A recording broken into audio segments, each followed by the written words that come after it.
Hello, everyone. If you like what I'm doing here, please consider subscribing, liking, and commenting. It would really help the channel out quite a bit. Thank you very much.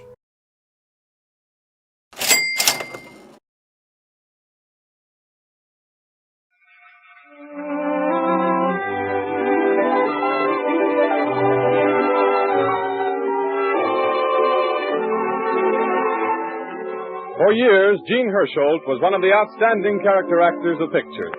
Then came the day that he was assigned to the part of the country doctor in the 20th Century Fox production of that name, and Gene Hersholt became one of the foremost stars of Hollywood.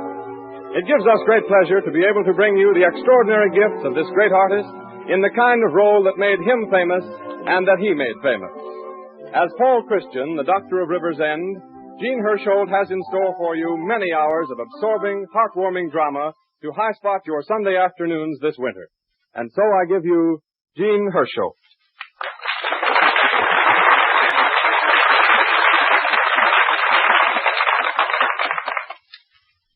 Ladies and gentlemen, I'm sure you've heard of the fellow who didn't believe in ghosts, but who just the same was afraid of them. Well, I don't believe in luck. But just the same, it happens. And it happens in very strange ways. 3 years ago, in a little town up in Canada, 5 baby girls were born. Now, the birth of 5 little girls in Canada couldn't possibly have any effect on an actor playing character parts in Hollywood. Only it did. And because of what happened up there, I've been consistently casting doctor roles in pictures and now in this new radio series for the Cheesebro Manufacturing Company. Well, I like playing doctor roles. I like the role of Dr. Paul Christian in these broadcasts. I like being on the program of a company whose products are so well known and which has been so highly recommended and regarded for so many years. People often ask me if I'm a real doctor, if I ever studied medicine. Well, I'm not, and I haven't. But I have studied doctors in order to play convincingly the role of a doctor. And I found out a lot about doctors. And the more I found out, the greater has been my respect and my admiration for the medical profession. Now, I don't want to take any more time away from the show. I only started out to say something about the quantum that's bringing me luck. And they have. But then, 5 of a kind should bring anyone luck, shouldn't they? Thank you.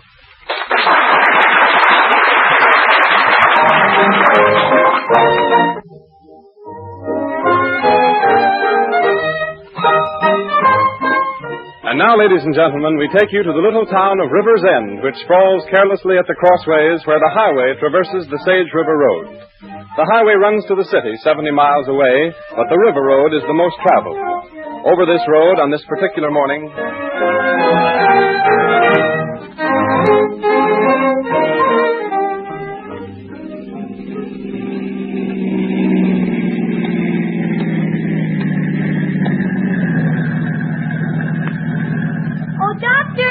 Oh, Dr. Christian! Yoo-hoo! Well, hello there.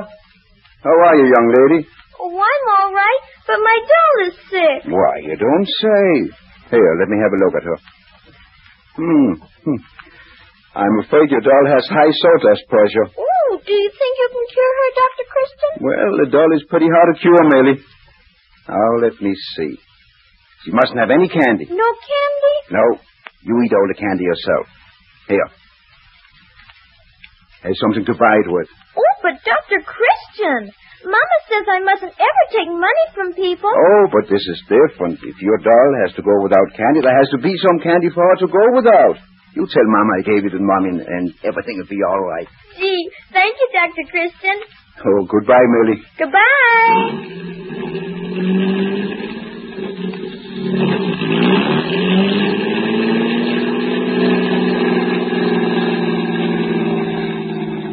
Oh, Dr. Christian.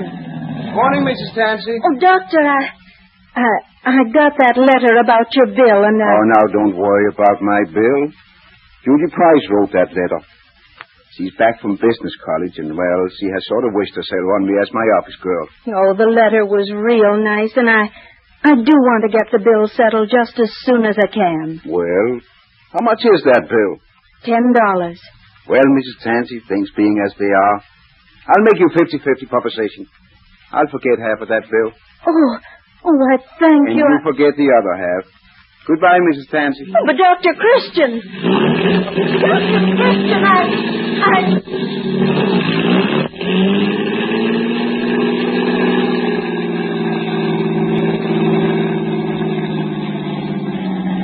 Hi, Doc. Hello, Jim. How's the missus? She getting along first rate. Oh, that's fine. Doc, I don't know how to thank you for what you've done for us. If it hadn't been for you, she'd have... Oh, no, I just happened to have been there, that's all. If it hadn't been me, it would have been some other doctor. Well, just the same, Well, I ain't much on making a fancy speech. Oh, no, don't try, Jim. I'm the darnest person to sleep through a speech you ever saw. But I want to do something, Doc. You can't pay that kind of a debt just with money. I owe something more. That's right. But it isn't me you owe. Sometime, some way, you'll see your way to pay that debt. I see what you mean, Doc. Goodbye, Jim. Goodbye, Doc.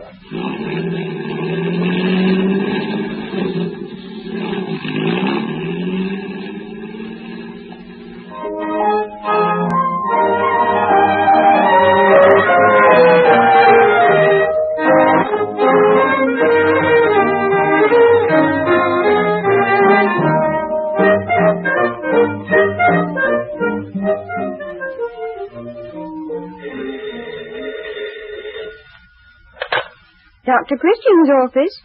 This is Judy Price. Dr. Christian isn't in. No, I don't think he can. He's leaving today on a fishing trip. Yes, I will. Goodbye. Wait a minute, Judy. Who was that? Ed Meadows. His rheumatism's bothering him again. Oh. Well, I bet I could ride over there. Oh, you'll do nothing of the sort. You're leaving on your vacation, and I'm going to see that you go. Oh, about that bill. Did you talk to Simon Schreiner this morning? Simon? Oh, yes. Well, what did he say? Well, let me see now. I think he said he didn't believe it would rain. What did he say about the bill? Now, isn't that funny? I forgot to mention it. Oh, I never saw such a person. Hello, Doctor. Hello, Roy. Now, you get out of here, Roy Davis. Dr. Christian's busy. He's getting ready to leave on his vacation. Yes, I know it. I just bought some medicine he ordered at the drugstore. Oh, well, thanks, Roy. Where are you going for your trip, Doctor? Swampy Martin is going to row me up the river to his shack. That loafer? I didn't know he had ambition enough to row anybody up the river. Oh, no, Swampy's no loafer. He's sort of a scientist. He's made a study of the river and fishing just as you made a study of trucks. Well, I was figuring on having him come around and wash my windows this afternoon, but if he's taking you on a trip, I'll get somebody else. Well, have a good time, Doc. You bet he will. Why don't you have people call you doctor instead of doc? After all, you're a physician, a graduate of medical school. Oh, no, Judy. That'd be kind of putting it on for just a country doctor. Oh, country doctor or not, you're just as capable and just as talented as if you were in a big hospital somewhere. No, Judy, you're wrong. Huh? I thought the same thing once. But that was a long time ago when I first came here with a nice new leather satchel full of shiny instruments and a head full of ambitious notions. Oh, I was only going to stay for a little while just to get experience. And then I was going to be a surgeon, a great surgeon. The world was going to hear from me. Well, you see... If you're trying to make me believe you're a failure... Who said anything about failure? Why, there are all sizes of jobs in this world. We can't all do the big ones. Somebody has to take care of the little ones. Say, isn't that Mrs. Withers coming across the street? Oh, she can't be coming here. She told me only yesterday how good she was feeling. Ever so much better. Oh, but you don't know Mrs. Withers. When she feels good, she usually feels bad because she knows that after she feels better, she'll always feel worse. Oh, she is coming here. Are your fishing things packed? Yes, but... Go on in the back room and stay there. Oh, but Judy, wait a minute. I'll take care of Mrs. Withers. Oh, but listen. Go in the back room and hurry. Oh, good morning, Mrs. Withers. Oh, hello, Judy. A nice day, isn't it? Yes, I suppose it is for them as can enjoy it. Isn't Dr. Christian in? Well, he's not here in the office. Then I'll wait. Might as well suffer here as in any other place. In what places do you usually suffer, Mrs. Withers? Oh, I suffer all over, Judy. Well, you must get around quite a bit. Oh, but I'm used to pain. I could stand it if it wasn't for those spells I have. Oh, when they come on, they're terrible. My mind's a blank. So I've heard. Judy, did you ever have everything go black and hear a roar and sound in your ears? Yes. Once when I went through a tunnel. Oh, they last for days sometimes. Well, I only come out of them just long enough to eat. How long will I have to sit here and wait? About 5 days. He's going on a fishing trip. Oh, why, he can't do that. He can't go. I've got to see him.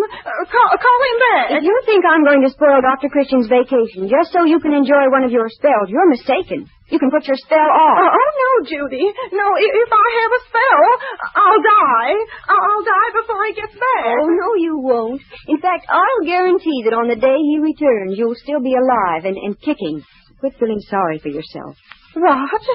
What did you say? I said stop feeling sorry for yourself. There's nothing the matter with you. Why, I never. All you're after is attention. Why, you just want people to wait on you. You snippety younglings. You can't talk to me like that. Why, what do you think I am? An empty-headed dodo? You're getting warmer.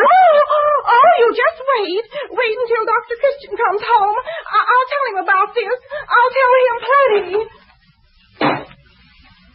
Judy! You can come out now. Has she gone? She's gone. And Swampy Martin's waiting for you at the river. So you better hurry. I'm leaving right away. Promise me you'll have a good vacation. And the rest of your life. I promise, Judy, because if I don't, I know you'll be nagging me for the rest of my life.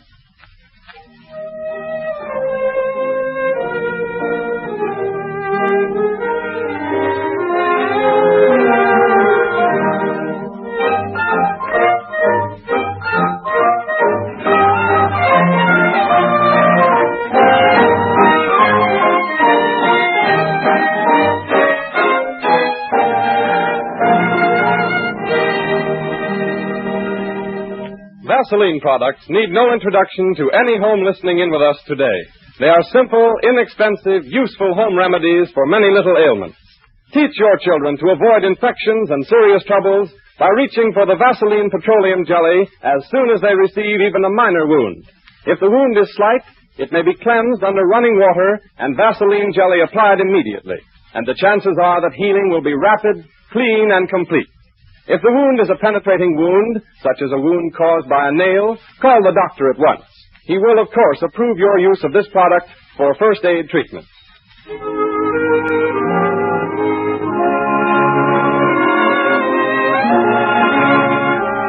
Now we return the microphone to Dr. Christian and his guide, Swampy, who are bound for a fishing trip up the river.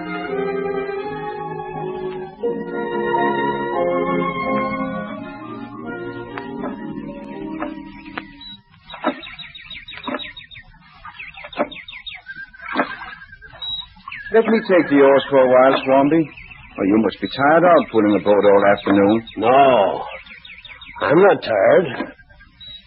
Anyhow, we're almost there now. Shack's just around the bend. What are they catching into over this time of the year, Swampy? Old tomato cans, mostly. Maybe that's the only kind of cans that are biting. Well, you don't have to worry. Jimmy'll show you the places. How old is your boy now, Swampy? 14, going on 15, and about as smart as they come. Is he still going to school? Starts in high school this fall. High school? You don't tell me. Yes, sir. That boy's going to make something of himself. Well, there's the shack. Oh, Jimmy! Jimmy! Guess he don't hear me. Mind hopping out, Doc, and tying up the boat? Just fasten the line to that stump there.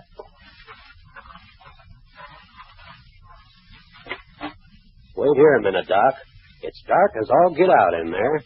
I'll go in and light a lamp. Can't figure where Jimmy is. Maybe he's out catching us a mess of fish for supper. I wouldn't mind sitting down to a nice... Doc. Doc. Huh? He's in here. What?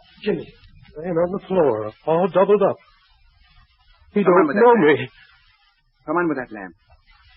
Jimmy. Jimmy. Wait, don't touch him. Doc, what do you think is wrong? Hold the light down here. How long has he been sick? He ain't been sick. He had a kind of a stomachache the day I left, but he didn't say much about it. I thought it was just something he had. He's been here alone for 2 days? Where's the nearest phone? I don't know. There's nobody living around here. Then how far to the closest road? 4 miles, maybe 5. Well, we've got to get him back to town. The river's the quickest way. Well, that'll take 3 or 4 hours. Doc, what's the matter with him? Appendix. Ruptured, I think. Is it serious, Doc? Swampy. Can you stand some bad news? Jimmy's going to die. Die? Oh, no, Doc. There's 1 chance in 10 an operation could save him. But he'd have to be fast. And we're hours away from River's End. 70 miles from the nearest hospital. But you're a doctor. I haven't the equipment, Swampy. I haven't the right kind of tools. The things to work with. Well, even if I had, I wouldn't dare to risk it here. This is a case for a skilled surgeon. But you can do something. I'm sorry, Swampy. There's nothing. Jimmy. It's me. Your dad. He don't answer me. Don't even open his eyes. He was such a smart little fella, Doc. So bright and cheerful like. And so grown up acting. He didn't hardly complain at all about being sick the day I left. Just stood there on the bank, waving to me as I went away in the boat. Waving till I got around the bend. That's the last I saw of him. Standing there, saying goodbye. And now, Doc, you've got to do something. He's all I have. You've got to. Swampy, light out the lamps. Start the fire on that stove. Put some water on to boil. Get my little kid out of the boat. And get all the knives you've got. Knives? Yes, kitchen knives, hunting knives, everything you've got. But, Doc, you're not... I'm going to operate.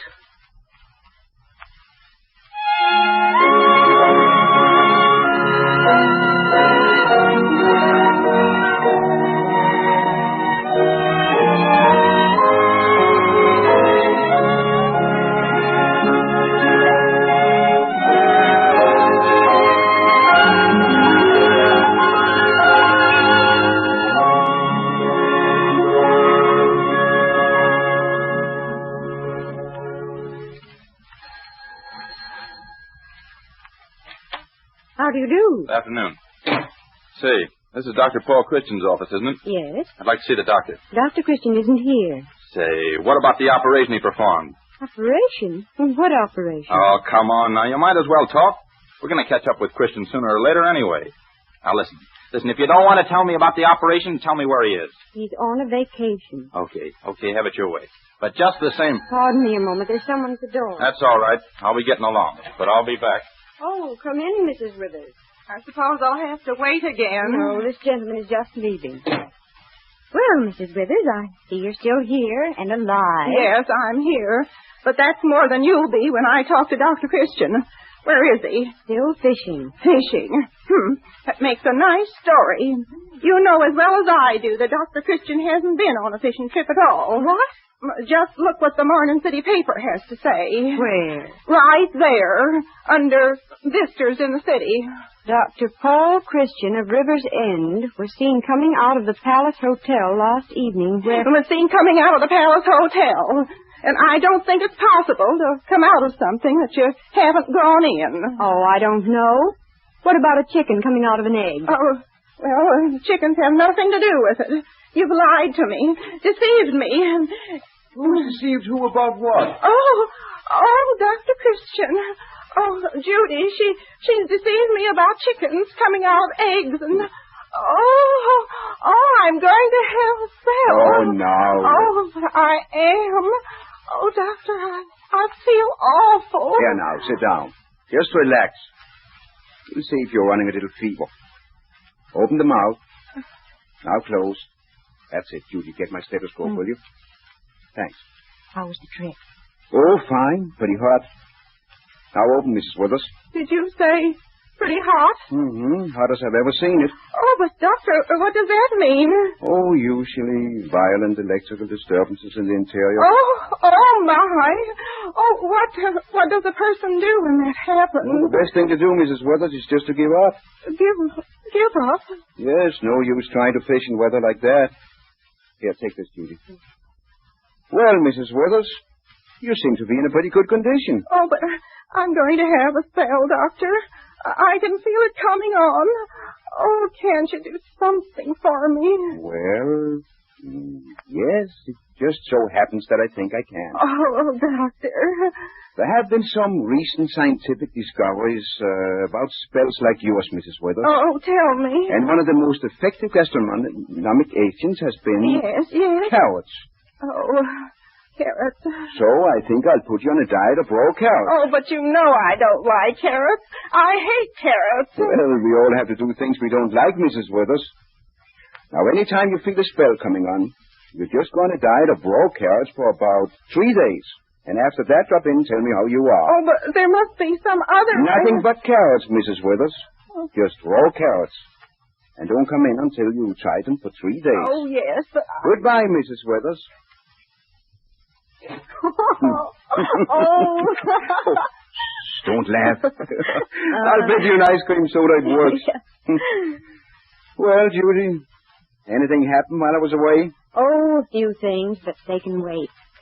Tell me about your vacation. Oh, there's nothing much to tell. I didn't do much. Just loafed around the shack, I suppose. Did my share of loafing. We had a nice rest. Yes, sir. Why, I feel like another man. You must be another man, because Dr. Paul Christian wasn't on a fishing trip. He was in the city. Huh? What's that? Read this. Oh. Yes. Oh. Well, to tell you the truth, Yes, why don't you? I did go to the city. You see, there was a little trouble about... Oh, I'll answer it. Dr. Christian's office? Oh, yes, Jerry, I'm leaving in about 15 minutes. Meet me at the drugstore. Did I hear what? Swampy Martin's boy? He's... Oh, Jerry. But it couldn't have been Dr. Christian. He was in the city. Yes, it was... No. Yes. Listen to me. I operate on him. I had to. He was... Are you Dr. Paul Christian? Yes? My name's Thorne. I want to have a talk with you in private.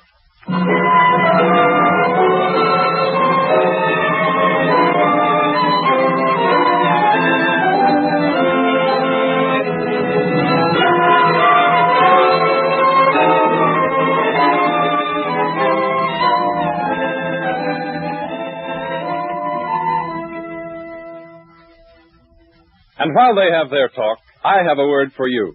Men, are you troubled with scalp dryness? Do you fear dandruff? Does your scalp shed on your coat collar? If you have any of these symptoms, Vaseline Hair Tonic will help you. Rub it briskly into the scalp with the fingertips. Use a rotary motion to loosen the scalp, open the pores, stimulate the blood flow. After a few minutes' work out of your scalp, shampoo your hair. And when it is dry, groom it with a few drops of Vaseline Hair Tonic, applied with the palms of the hands and brushed in. This is a simple treatment. There's no magic about it. It is safe and sane and sensible. Vaseline Hair Tonic comes in a handy bottle in 2 sizes, priced at 40 cents and 70 cents. Get a bottle from your druggist tomorrow. Our story continues now with the scene laid in Dr. Christian's rooms behind the office. The time is late afternoon of the same day. I had orders from my paper to get an interview or else. Oh, but why should a newspaper be interested in a thing like this? Why? When a doctor operates with kitchen knives on the floor of a fishing shack and saves a boy's life? Oh, that's... Say, do you know what they told me at the Central Hospital? That it was one of the most remarkable pieces of surgery they'd ever seen. But go ahead. What happened after you operated? Well, there isn't much more to tell. For the next 2 or 3 days, I didn't get much sleep. Mm-hmm. But he was a strong and healthy boy, and he pulled through fine. Well, when he was well enough to move, I took him to the city, to Central Hospital, and he's doing splendidly. Well, what was your idea of being so doggone mysterious about the affair? The hospital said you were at the hotel said you were at the hospital, and then I finally discovered you'd left the city. Well, You see, I didn't want Judy, she's my office girl, to find out. But I might as well have been open and about board. She found out anyhow. Mr. Thorne, if you have any dark secrets in your life, don't ever move to a small town. Say, you know, Dr. Christian, after hearing what they said about you at Central Hospital, I wonder what you're doing in a small town. Why you're wasting your time in a place like this? Have you ever thought of leaving? Well, yes. Yes, I guess I have. Then here's something to think about. Right now is the time to do it. When the news of this operation breaks in tomorrow's papers, you're going to be famous. Oh, I don't know. Well, I do. And you ought to be in the city where you'll have the opportunity to do the important work you can do. I'd like to get a statement for the paper about what your future plans are. You want to quote me, you mean? Yeah, that's it. Well, you can say that I've been very happy here in River's End. Oh, it's such a nice little town. But then, of course, I know there's no big opportunities here. I know that as long as I stay, I'll just be a country doctor. So when do you plan to leave? Next week? No, I couldn't get away next week. Maybe in a month, huh? I'm afraid not. Fact is, I don't think I can get away at all. You can't get away at all. You mean you're staying here? But why? You see, well, a patient of mine, Mrs. Withers, she's going to have a spell.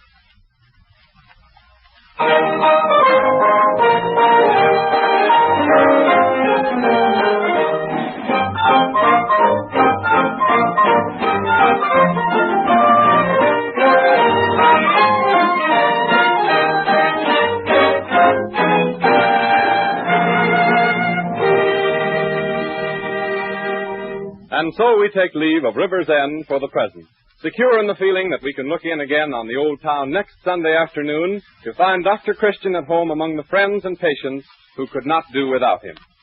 Before we sign off, though, we want you to meet some of the artists you're going to become well acquainted with this winter. Rosemary DeCamp, who played Judy Price. Hello, everybody. It's fun working in this show, not only because I get a kick out of bossing Gene Hersholt around, but because I'm one of the Cheeseboro Manufacturing Company's best customers. My pet use of Vaseline jelly is for my hand. After I've done any kind of housework or got my hands chapped and rough from outdoor sports, I apply it to get rid of the roughness and redness. You see, Vaseline jelly costs only 10 cents a jar, which is an item to a working girl. And it's the best remedy I know for chapped hands. Good girl, Rosemary. Now here is Noreen Gamel, who played Mrs. Withers. I'm glad to get a chance to speak to you in my normal voice, just to prove I don't complain all the time. Privately, I enjoy very good health, thank you. I was practically raised on Vaseline products. My mother used them on us kids for everything, from sore throats to skin knuckles. And last but not least, Gail Gordon, who played Roy Davis, the druggist of River's End. As a druggist, I have a chance to try everything in the store, but when it comes to hair tonics, I settled long ago on just one. Vaseline hair tonic. Keeps the scalp clean and healthy and lubricated and slicks the hair down just enough for good grooming. Thank you, all of you. Prices of Vaseline products mentioned on this program apply only in the United States. When you purchase Vaseline preparations, be sure to look for the trademark Vaseline on the package. If you don't see it, you are not getting the genuine article.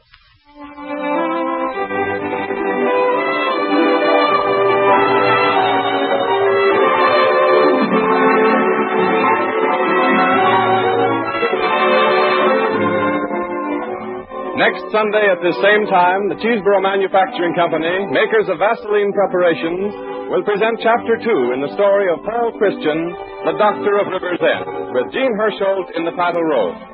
Gene Hersholt appears on this program through the courtesy of 20th Century Fox.